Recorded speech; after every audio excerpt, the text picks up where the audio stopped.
Did she bake the pie or not?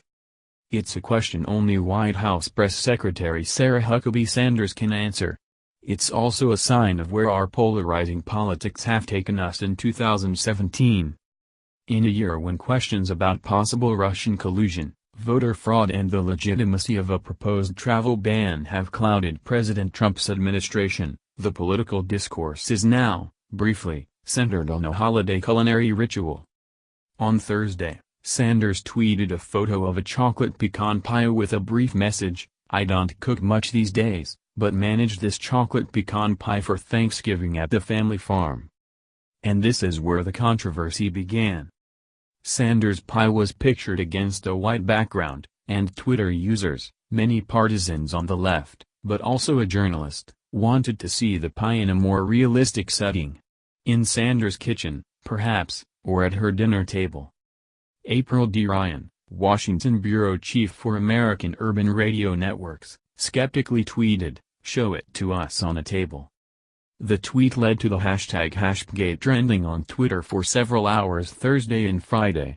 Those on the right mostly viewed the spat as minor and silly, while those on the left continued to press for legit pie proof. Indeed, on the surface the pie matter seems trivial, but it also speaks to the credibility of an administration and a president who have faced repeated questions about truthfulness, said longtime Republican strategist John Weaver. At times, what we've found with this administration is a president, and even lower-level staffers, who are willing to lie about issues big and small. It's now come to the point where some are even willing to question the legitimacy of a pie, said Weaver, who was an advisor to Ohio Governor John Kosich's campaign for the GOP presidential nomination. In January the issue of crowd size came to the forefront as Trump took issue with news outlets reporting that his inauguration drew fewer people than that of President Obama's first inauguration in 2009.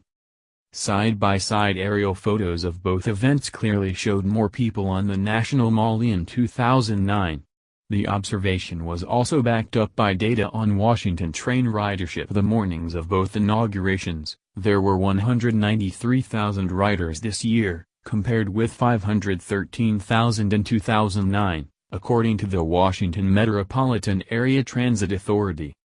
Even so, Sanders' predecessor, Sean Spicer, used his first press briefing to proclaim that Trump's inauguration was the largest audience to ever witness an inauguration, period. His comments drew widespread ridicule on the internet and the talk show circuit. Around the time of Spicer's comments, Trump himself said, without evidence, that between 3 million and 5 million illegal votes were cast in the 2016 presidential election.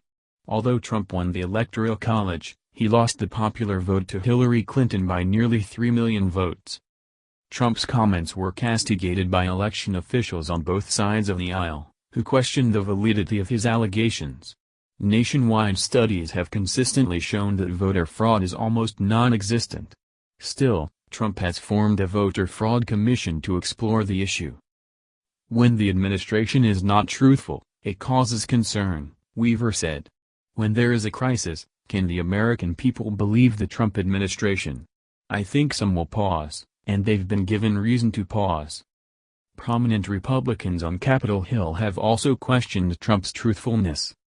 We must never regard as normal the regular and casual undermining of our democratic norms and ideals, Senator Jeff Flake of Arizona said last month while announcing he would not seek re-election. We must never meekly accept the daily sundering of our country. The personal attacks, the threats against principles, freedoms and institutions, the flagrant disregard for truth and decency. In a recent Washington Post ABC News poll, 65% of Americans surveyed said they didn't think Trump was honest and trustworthy. That figure increased from 58% in April. The partisan divide is stark. 76% of Republicans polled said they viewed Trump as trustworthy, compared with 23% who did not. Meanwhile, 90% of Democrats said they did not view Trump as trustworthy, while 8% did. More recently, Trump tweeted on Friday that he was likely going to be Time magazine's Person of the Year, an honor awarded to him last year.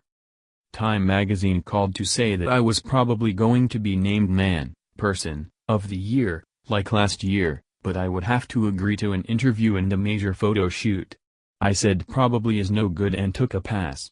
Thanks anyway. He tweeted.